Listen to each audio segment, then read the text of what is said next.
सहरको कोलाहल छाडेर हामी लागेका छौँ जहाँ समय बिस्तारै चल्छ र मनले सास फेर्न सिक्छ।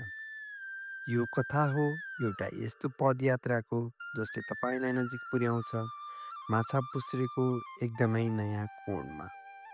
समुद्री सतहदेखि 3700 मिटरको उचाइमा रहेको खुमाई कोचन ट्रेक एक यस्तो यात्रा हो जहाँ प्रकृतिसँगको आत्मीयता अझै गहिरिन्छ। पोखरा नजिकैको यो पदयात्रा जति छोटो छ त्यति नै अद्भुत पनि। स्थानीय संस्कृतिको झझल्को, लालीगुँरासले भरिएको जङ्गलको सिमसिमे बतास, चराचुरुङ्गीहरूको मधुर सङ्गीत, जब बादल फाटेर माछापुच्छ्रे अगाडि प्रकट हुन्छ त्यो दृश्य, आहा, त्यो क्षण शब्दले भन्दा अनुभूतिले धेरै भन्न खोज्छ। आजको यात्रामा म तपाईँलाई यही सौन्दर्यको स्वाद दिलाउन गइरहेको छु। स्वागत छ खुमाई कोचन ट्रेकमा।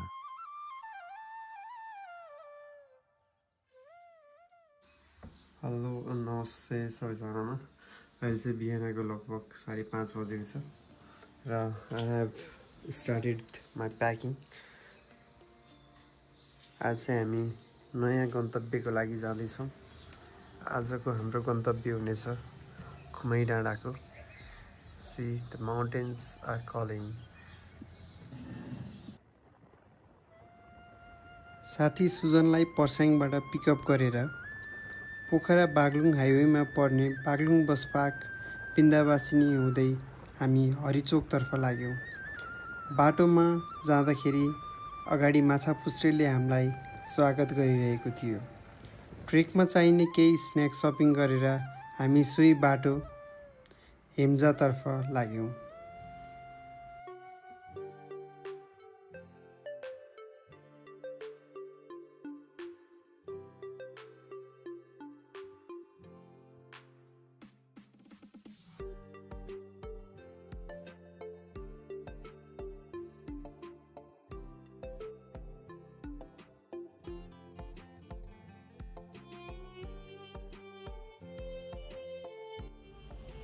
बिहानको लगभग 7 बजेको छ। हामी चाहिँ हरिचोक हुँदै अहिले चाहिँ हेम्जाको मिलन चोक आइपुगेका छौँ। अब हामी मिलन चोकबाट चाहिँ हामी सरिपाखातिर लाग्दैछौँ। हामी चाहिँ गएर सरिपाखामा चाहिँ चेक पोइन्ट छ। चेक पोइन्टमा चाहिँ स्कुटर पार्किङ गरेर चाहिँ हामी हेम्जाको मिलन चोक हुँदै सेती र मर्दी खोलाको किनार किनार पन्छ्याउँदै चिसो पानीको छालहरूसँगै हरियाली र पर्खाल जस्तै उभिएका पहाडहरू चिचोल्दै हामी लाग्यौँ माछापुच्छ्रे गाउँपालिका अन्तर्गत पर्ने सेती र मर्दी नदीको न्यानो काखमा फैलिएको सुन्दर गाउँ लाहाचोकतर्फ। लाहाचोक गाउँ जहाँ हावामा मर्दीको सिरसिरे गन्ध मिसिएको छ, जहाँ हरेक हाँसोमा हिमालको चिसो मिसिएको छ। सेतीको सेतो छाल र मर्दीको सुस्केर सँगै बगिरहेको जीवनको मिठास यहाँ हरेक कुना कुनामा घुलेको छ। यही फाँटबाट सुरु हुन्छ आजको यात्रा, अर्को कथा खुमाई ट्रेकको। 8 बजी चाहिँ अहिले लाचोकको चेक पोइन्टमा आइपुगेका छौँ। हामी चाहिँ यहाँ रहेको चेक पोइन्टमा चाहिँ स्कुटर पार्किङ गरेर यहाँ चाहिँ लगभग तपाईँले एकदम मिनिमम एमाउन्टमा चाहिँ इन्ट्री फी पनि तिर्नुपर्ने हुन्छ र हामी चाहिँ अब माथि हामी चाहिँ चेक पोइन्टबाट माथि उक्लियौँ र माथि उक्लिने क्रममा चाहिँ यो सरिपाखा जाने नयाँ बाटो मर्मत हुँदैछ र यो मर्मत हुने बाटोभन्दा हामी चाहिँ यो ट्रेल रहेछ, हाइकिङ ट्रेल जस्तो, यो बाटो चाहिँ माथि जाँदैछौँ।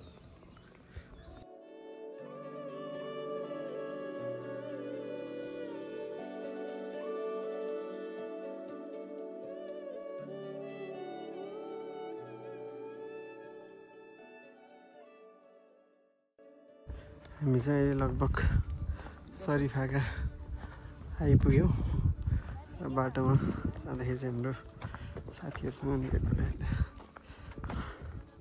हामी चाहिँ सरिपाखाबाट चाहिँ लगभग 45 मिनट जति उकालो हिँडिसकेपछि अहिले टुबुमा आइपुगेका छौँ र हामी यहाँ टुबुमा चाहिँ एकछिन रेस्ट गरेर चाहिँ हामी हिले खर्कतिर उकालो लाग्छौँ।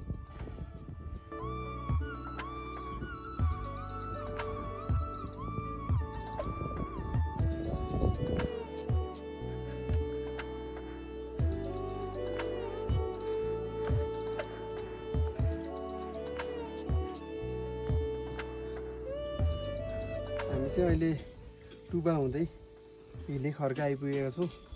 लगभग आधी घन्टाको हिँडाइपछि र हाम्रो चाहिँ अब अहिले चाहिँ लन्च खाने प्लान छ यहाँ हिले खर्कमा। त्यसपछि हामी चाहिँ चिचिम्लेको लागि माथि लाग्छौँ खाना खाएर।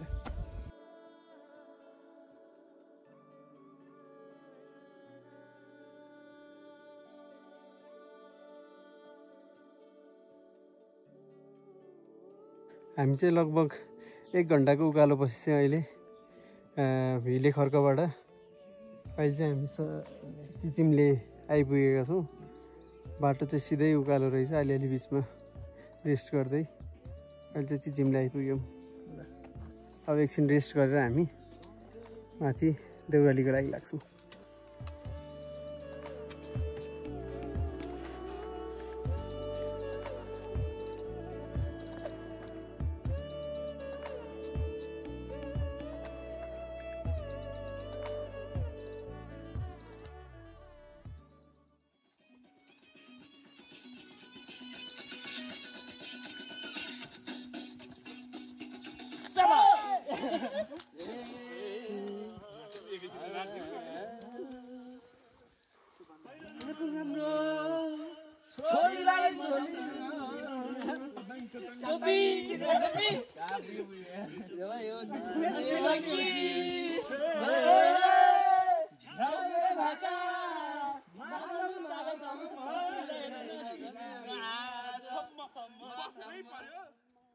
हामी चाहिँ लगभग 1.5 घन्टाको हिँडाइपछि देउरालीबाट रेस्ट क्याम्प आइपुग्यौँ।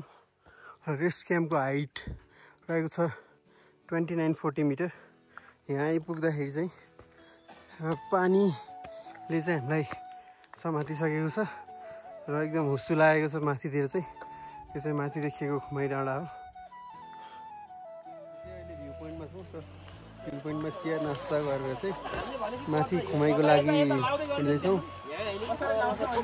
खुमाई जाने बेलामा चाहिँ अहिले चाहिँ पानी परेको छ र असिना पनि सानो असिनाहरू परिरहेको छ है।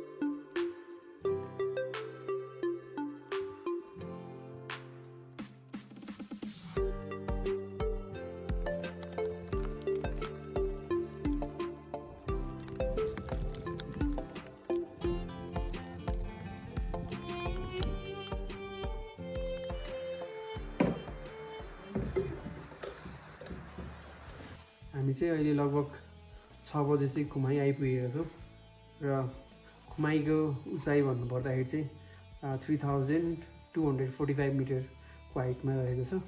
हामी चाहिँ आज बिहान 8 बजे चाहिँ सरीपाखाबाट ट्रेक स्टार्ट गऱ्यौँ। सरीपाखाबाट टुबुबाट हिले खर्कबाट देउराली, देउरालीबाट भ्यू पोइन्ट हुँदै अहिले खुमाई आइपुगेका छौँ। र आज चाहिँ हाम्रो बसाइ खुमाई स्थित क्रिस्टल कटेजमा हुँदैछ।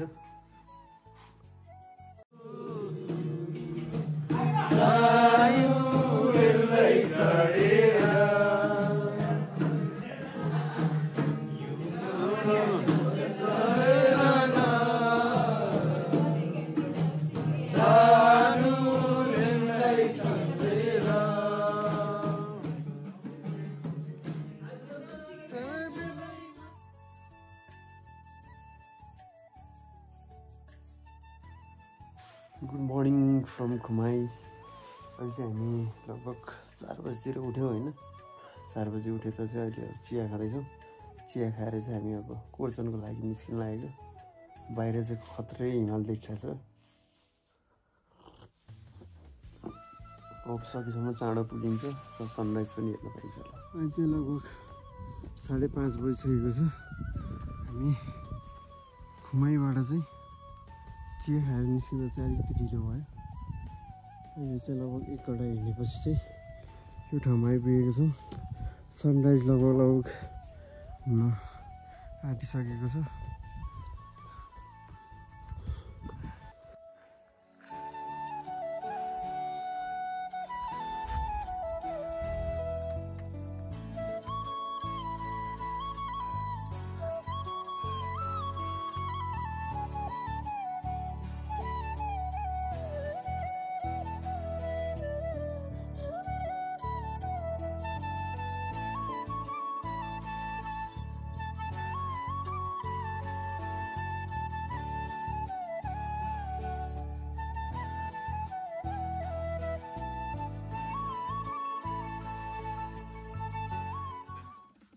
हामी चाहिँ अहिले लगभग 1-1.5 घन्टा जति चाहिँ कोर्चनमा बस्यौँ र भ्यू चाहिँ एकदम बवाल छ।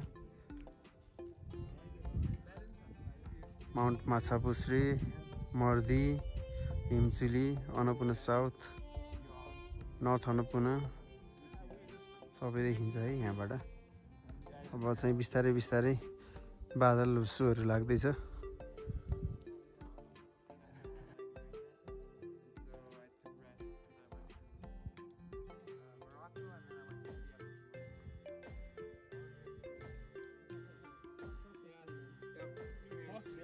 Yeah. So, like, if I hadn't come to Nepal for a while, I think Nepal to me feels like a baby version of India, like a nicer version of it's kind of easier to travel, easier to not get scammed, safer, and less people, but some cultural similarities. So I felt like spending time in Kathmandu, kind of, I had a bit of an idea when I got to, like 2 घन्टाको बसाइपछि तल फेरि खुमाई ओर्लिँदैछौँ र weather चाहिँ फेरि एकदम बादल लाग्ने हुस्सु लाग्ने भइरहेछ।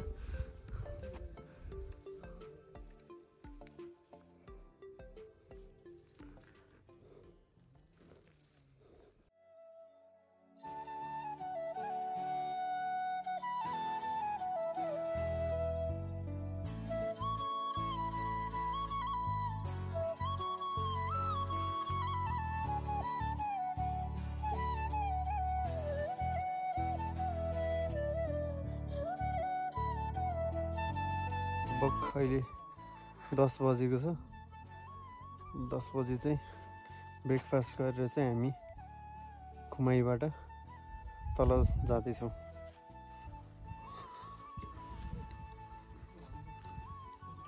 लगभग 2 घन्टाको हिँडाइपछि चाहिँ हामी भ्यू पोइन्ट हुँदै देउराली हुँदै अहिले चाहिँ हामी हिले खर्क आइपुगेका छौँ र अब हिले खर्कमा गएर हामी चाहिँ लन्च गर्छौँ है त। लगभग 4:15 बजेको छ। हामी चाहिँ सरिपाखाको ओह्रालो ओर्लिएर चाहिँ अहिले चाहिँ अब चेक पोइन्ट तर्फ जाँदैछौँ र चेक पोइन्टबाट चाहिँ हामी स्कुटर लिएर घरतर्फ जान्छौँ।